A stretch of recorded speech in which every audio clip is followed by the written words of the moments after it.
یہ لوگ دنیا کی ظاہری زندگی کو جانتے ہیں اور آخرت کی طرف سے غافل ہیں۔ کیا انہوں نے اپنے دل میں غور نہیں کیا کہ اللہ نے آسمانوں اور زمین کو اور جو کچھ ان دونوں کے درمیان ہے ان کو حکمت سے اور ایک وقت مقرر تک کے لیے پیدا کیا ہے، اور بہت سے لوگ اپنے پروردگار سے ملنے کے منکر ہیں۔ کیا ان لوگوں نے ملک میں سیر نہیں کی؟ سیر کرتے تو دیکھ لیتے کہ جو لوگ ان سے پہلے تھے ان کا انجام کیسا ہوا۔ وہ ان سے زور و قوت میں کہیں زیادہ تھے، اور انہوں نے زمین کو جوتا اور اس کو اس سے زیادہ آباد کیا تھا جو انہوں نے آباد کیا، اور ان کے پاس ان کے پیغمبر نشانیاں لے کر آتے رہے، تو اللہ ایسا نہ تھا کہ ان پر ظلم کرتا، بلکہ وہی اپنے آپ پر ظلم کرتے تھے۔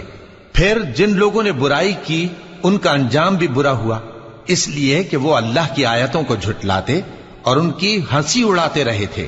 اللہ ہی خلقت کو پہلی بار پیدا کرتا ہے، پھر وہی اس کو دوبارہ پیدا کرے گا،